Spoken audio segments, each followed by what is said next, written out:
राजमहल से ही रांची का ट्रेन चला दे रहा, दोनों आरआर के सिक्वेंसेस ठीक हो जाएगा। बदलता हुआ भारत है कि जिसको कोई नहीं पूछता था, आज नरेंद्र भाई मोदी जी के शासन में वो पूजा जाता है। राजमहल से तीनपहाड़ के लिए एक ट्रेन चलती है टीआर पैसेंजर, उसकी स्थिति काफी खराब है। जिस प्रकार से यहाँ पे सुविधा उपलब्ध कराई गई है उसमें एक शौचालय भी नहीं है।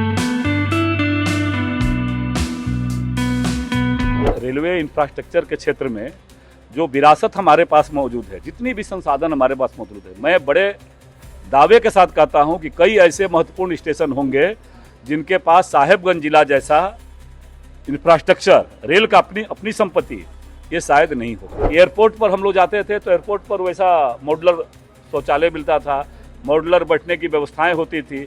ये इस प्रकार की लाइटिंग की सुविधाएं पटना और दिल्ली जैसे स्टेशनों पर, नई दिल्ली के स्टेशन पर मिलता था, आज हमारे राजमहल को मिल रहा है। पूरे देश में आज अमृत भारत के तहत विभिन्न स्टेशनों का उद्घाटन था। देश के प्रधानमंत्री नरेंद्र दामोदर दास मोदी ने आज उद्घाटन किया। हम लोग राजमहल रेलवे स्टेशन में हैं। हमारे साथ बात करने के लिए राजमहल के पूर्व विधायक अनंत ओझा हैं। कैसा लग रहा है सर आज? नहीं, मेरे लिए तो बहुत ही खुशी का क्षण है कि जब अपने विधायी कार्यकाल के समय में हमने माननीय रेल मंत्री जी के समक्ष, हमारे मालदा रेल डिवीजन के जो उस समय के तत्कालीन अधिकारी थे उनके समक्ष, रेल राज्य मंत्री जी के आगमन के समक्ष इस भावना को रखने का काम किया। और सौभाग्य है, मैंने इसीलिए गर्व के साथ इस बात को कहा कि आज बदलता हुआ भारत है कि जिसको कोई नहीं पूछता था, आज नरेंद्र भाई मोदी जी के शासन में वो पूजा जाता है। यह जो राजमहल है, जिस राजमहल का ऐतिहासिक, पौराणिक इसकी गौरव गाथा है, और उस राजमहल आज़ादी के बाद से ही मैंने पूछा लोगों से ये राजमहल का कब ट्रेन चलती थी, तो बोला अंग्रेजी राज से पहले चलती थी। उस गौरव गाथा को पुनः आज नरेंद्र भाई मोदी जी के सरकार में हमारे मालदा डिवीजन के अधिकारी, आदरणीय हमारे मालदा डिवीजन के जो अधिकारी हैं रेल विभाग के, आदरणीय रेल मंत्री अश्विनी वैष्णव जी के कार्यकाल में उस गौरव को पुनः वापस करने की दिशा में प्रयास चल रहा है। और जिस तेज गति के साथ जो जिस विश्व स्तर की जो सुविधाएं यहाँ उपलब्ध कराई गई है, तो यह इस बात का प्रतीक है कि मोदी जी जो कहते हैं उसको पूरा करते हैं। और आज हम सब लोग उसके साक्षी बने हैं। हम सबका सौभाग्य रहा कि शिलान्यास के भी साक्षी बने, और आज जब यह लोकार्पण हो रहा है राजमहल स्टेशन के पुनर्विकास का, तो उस लोकार्पण का भी साक्षी बनने का अवसर मुझे रेल मंत्रालय ने मुझे प्रदान किया।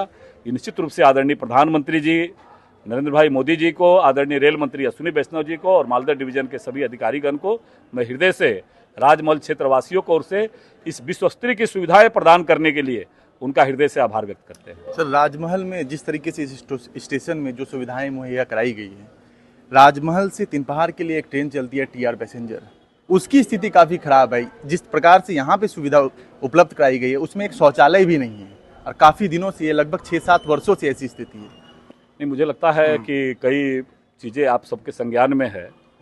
एक मुरली हॉल्ट स्टेशन था, यहाँ काफ़ी संघर्ष चला और मुरली हॉल्ट स्टेशन था, आप सब लोगों ने देखा है। आवाज़ वहाँ तक पहुँचनी चाहिए, तो निश्चित रूप से मुझे विश्वास है। मैं इसलिए इस बात कहता हूँ कि मैं 10 वर्षों तक यहाँ के लोगों ने मुझे सेवा करने का अवसर दिया, और आज नरेंद्र भाई मोदी जी शासन में हैं। आज यह विश्वास है कि जब एक नई ट्रेन हमने चालू कराया अपने कार्यकाल में, साहेबगंज से लेकर के हावड़ा तक इंटरसिटी ट्रेन का और तेजस एक्सप्रेस के ठहराव का, तो तीनपहाड़ में और राजमहल के हमारे साथियों ने मुझे कहा कि तीनपहाड़ में उसका ठहराव नहीं है। तो जैसे ही मैंने संज्ञान में दिया, उसका तुरंत नोटिफिकेशन भी निकल गया कि वहाँ तीनपहाड़ में भी उस ट्रेन का ठहराव होगा। मैं केवल इसलिए कहता हूँ कि आप जो भावनाएं कह रहे हैं, मुझे लगता है कि रेलवे के हमारे बड़ी अधिकारी इस बात को सुन रहे हैं। आप ये विश्वास रखिए कि आपने संज्ञान में आज उठाया है, आपको भी धन्यवाद, और इसका समाधान भी हो जाएगा।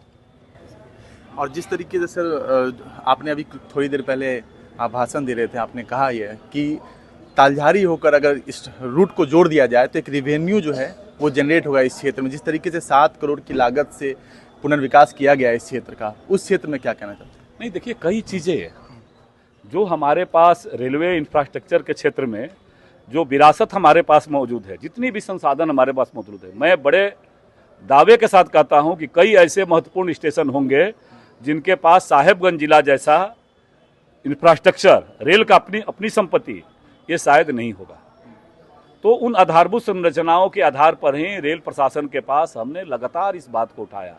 जब जब माननीय रेल राज्य मंत्री के साथ मुझे अवसर मिला, जब मुझे माननीय रेल मंत्री जी के साथ अश्विनी वैष्णव जी के साथ अवसर मिला और उन्होंने जिस प्रकार से संवेदनशीलता दिखाई, मैं ये बात विश्वास के साथ कह सकता हूं कि आने वाला समय में चाहे वो राजमहल, इस तरह से एक नई रेल लाइन हमने प्रस्तावित किया है कि राजमहल तीन पहाड़ से होते हुए राजमहल आती है, राजमहल से कन्हैया स्थान को जोड़ करके तलझारी से अगर जोड़ दिया जाता है तो चाहे माल ढुलाई का हो, चाहे विश्व स्तरीय पर्यटन सुविधाएं उपलब्ध कराने के लिए हो, हमारे पास कन्हैया स्थान की थाती है जहां अंतर्राष्ट्रीय स्तर के पर्यटक आते हैं। तो स्वाभाविक रूप से रेलवे को भी संसाधन उपलब्ध होगा और ये तेज गति से आगे बढ़ेगा। कई ट्रेनों के परिचालन के बारे में भी हम लोगों ने समय समय पर भारत सरकार के पास, रेल प्रशासन के पास आग्रह किया है। तो आप ये विश्वास कर सकते हैं, चूँकि मैंने इसलिए कहा कि आज मोदी जी का शासन है।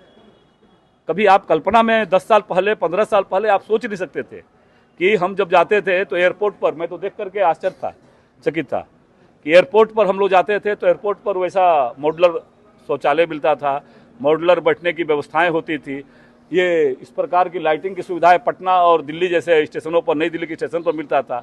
आज हमारे राजमहल को मिल रहा है। यही है बदलता हुआ भारत।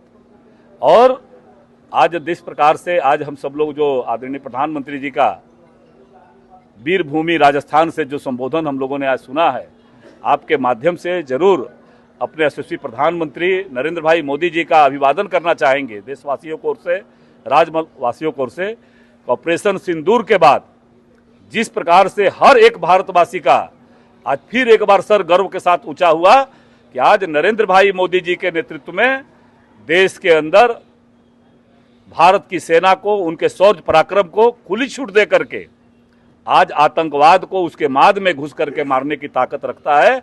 इस संबोधन के साथ हर भारतवासी को सीना चौड़ा हो गया। अपने यशस्वी प्रधानमंत्री जी को इसके लिए हम अभिनंदन करते हैं। एक आखिरी सवाल आपसे लेना चाहेंगे, जब से स्टेशन का काम प्रारंभ हुआ है, लोगों के मन में ये सवाल है, राजमहल के लोग ये चर्चा कर रहे हैं कि जिस तरीके से बरहरुआ से कलकत्ता के लिए एक ट्रेन का परिचालन होता है, अगर उसका परिचालन राजमहल से हो तो रिवेन्यू, जिस तरीके से 7 करोड़ की लागत से पुनर्विकास किया गया है इस राजमहल स्टेशन का, तो यहाँ से रिवेन्यू जनरेट का एक बहुत बड़ा माध्यम ये बन सकता है। नहीं, अभी इसमें आपका क्या सहयोग रहेगा? मेरा सहयोग मैं तो कर रहा हूँ लगातार जी। आपने तो इसका मतलब है कि पुराना रिकॉर्ड आपने नहीं देखा है। और एक समय हमारे पास एक ऐसा अवसर आया था कि जब एक उच्चस्थ शासन के स्तर पर एक अधिकारी का मुझे आया, तो मैं एक दिन सोचा कि राजमहल से ही रांची का ट्रेन चला दे रहा, दोनों आर के सिक्वेंस ठीक हो जाएगा। लेकिन रेल का एक स्वाभाविक प्रक्रिया है, एक नई ट्रेन चालू परिचालन करने के लिए आपको इंफ्रास्ट्रक्चर भी उसी प्रकार का जरूरत पड़ता है। जैसे हम लोगों ने साहेबगंज के पास हजारों एकड़ ज़मीन इनके पास उपलब्ध है, लेकिन वो जो डिपो बनाया है, वहाँ वॉशिंग पिट जो बनाया है, उसकी क्षमता हमारी कम है। तो इससे कई ट्रेनें हमारे यहाँ चाह करके भी, अगर रेल देना भी चाहे या कहीं दूसरे जगह उसकी आपूर्ति नहीं हो रही है तो नहीं चालू हो पा रही है। तो ये आधारभूत संरचनाएं, मुझे लगता है कि यह विश्वास के साथ कि जिस तेज गति से रेलवे का नज़र राजमहल पर है, रेल प्रशासन के बड़ी अधिकारी डीआरएम से लेकर के उच्च स्तर अधिकारी आ रहे हैं। देखिए, हमारे एसीएम साहब, मांझी साहब यहाँ मौजूद है, हमारे नरनोले साहब मौजूद है, स्वयं डीआरएम साहब कई बार आते हैं। तो ये विश्वास है कि जब आएंगे तो हमारे पास जितना संसाधन है, जो विरासत हमारे पास है, उसका हमको भागीदारी मिलेगी, हिस्सेदारी मिलेगी और ये रेलवे के क्षेत्र में भी आगे बढ़ेगा।